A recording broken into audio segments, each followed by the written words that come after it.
Hello friends, Heidi here from Rain Country. God is good all the time. And I'm here today to talk about lady's thumb, also known as Redshank plant. And this is actually a pretty common weed that you may find in your garden, especially if you've ever used horse manure in your garden. You just might have had this stuff showing up. And I started noticing it several years ago. In fact, here's some here, but this isn't a very good example because time I'm shooting this, it's very end of the season, and these are the last remaining plants, and the flowers have mostly lost their color. And but I'll be putting plenty of photos in here so you know what it looks like and be very familiar with it.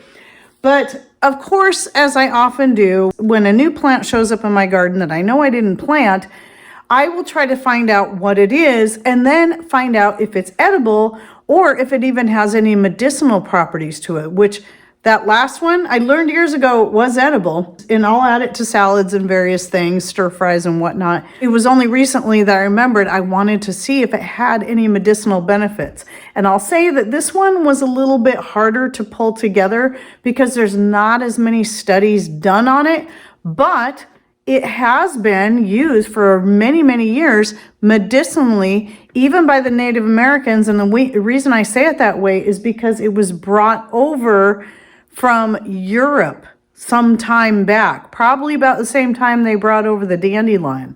And so even though it's not a native species to this area, the Native Americans did find, they were very good at this, many medicinal uses for it, and just went to using it right away. And so anyway, it took me a lot of deep digging to find some good information on this, but I did actually find a little bit on the NIH.gov, which was surprising, and I'll try to link to one of those. But it's still, as far as that goes, the serious scientific studies, it's still fairly new. But the early studies are showing that it does seem to have some great medicinal properties. So I'll be going over those with you today as I share some pictures. But first, let's start off talking about why it's called lady's thumb and how to identify it. So like I said, this isn't the best plant because the leaves are all kind of turning brown. I mean, it's late fall, so things are dying off. But one of the characteristics and one of the things that gives it the name lady's thumb is that the leaf right in the middle, it will look like a bruise, but you'll notice it usually doesn't show up in the very young leaves, but you'll see it as the plant starts to mature.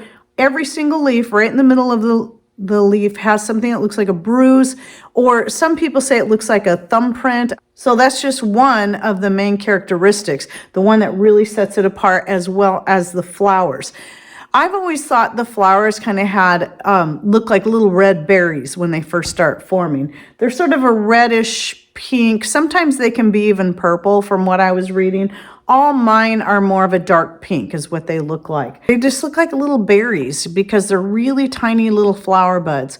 And anyway, all parts, at least I know all aerial parts, I believe the roots too, but for certain, all aerial parts of the plant are edible and usable for medicinal purposes. They can be eaten raw or cooked. Now, I've done both. I've cooked them and I've eaten them raw, including the seeds. Actually, I haven't tried cooking the seeds or the flower buds at all. I've just eaten them right off the plant to see what I thought about it. And wasn't really crazy about it, but the flavor of the leaves especially kind of have it's mild, but it has that little bit of a spicy flavor to it. So it does make it great for adding to stir fries and to salads, or even to your ferments. Like if you're making a kimchi or some other kind of fermented vegetable, that would be something you could throw in there if you have plenty of it.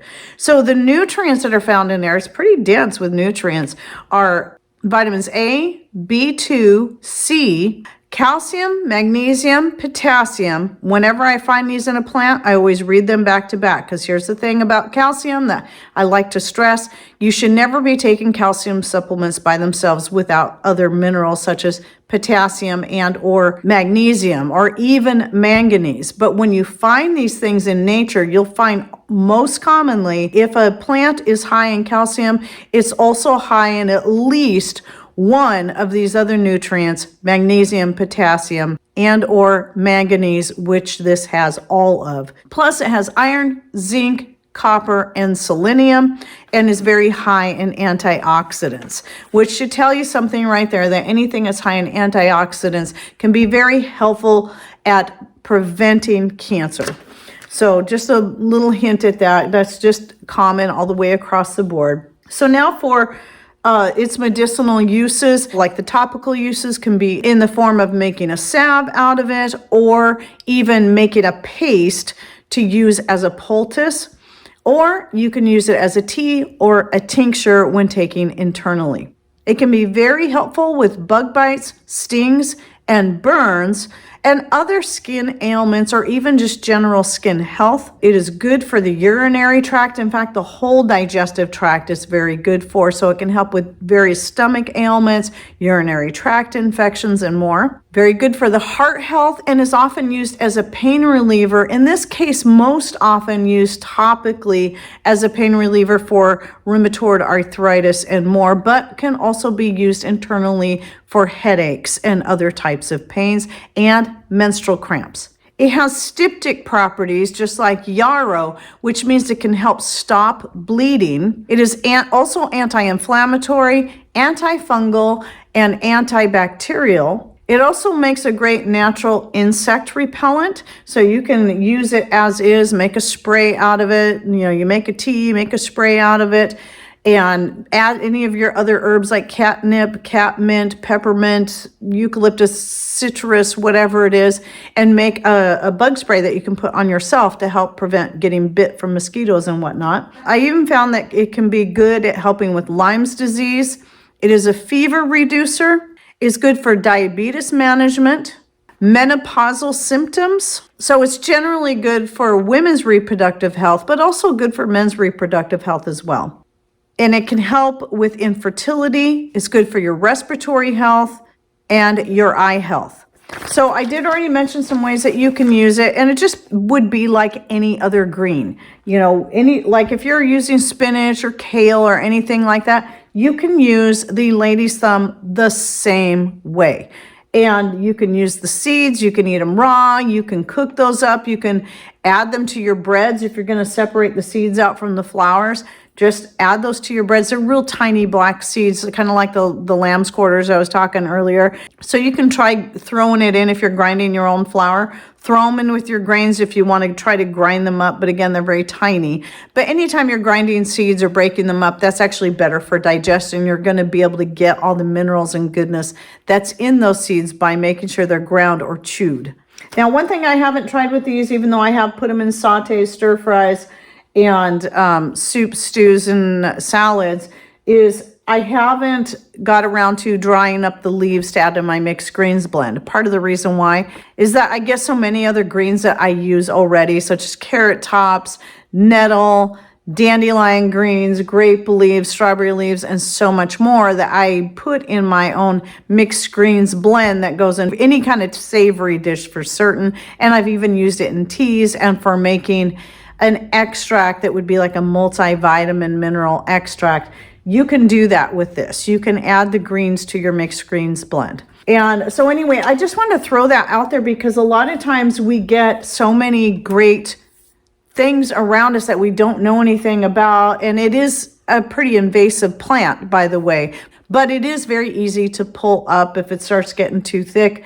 But I think it's really, especially now, it's good to learn about all these great things that we have coming in. The dandelion, the lamb's quarters, the pineapple weed, the lady's thumb, plantain. All these are great for so many things. Since it does grow easily, then let's learn how to use this stuff both for food and for medicine, which is one of the reasons why I do these videos. And by the way, I have over 90 videos in this series since I started it back in 2016. So I'll be linking to that full playlist in the description box down below. Not everything is about herbs per se, but various different types of foods such as nuts, even chocolate, where I share the health benefits and even medicinal medicinal uses of those various things. So if you're interested in learning more, please check out that playlist I'll be linking to in the description box down below. So just look for the word more somewhere down here below the screen and click on that to open up that description box and find all the information I'll be putting below. So I hope you enjoyed this video and it gets you hunting and searching and seeing what else you can find in your garden that's growing that you didn't plant that might be good for something other than just pulling up and tossing out. All right, well, thanks for watching. Take care and God bless.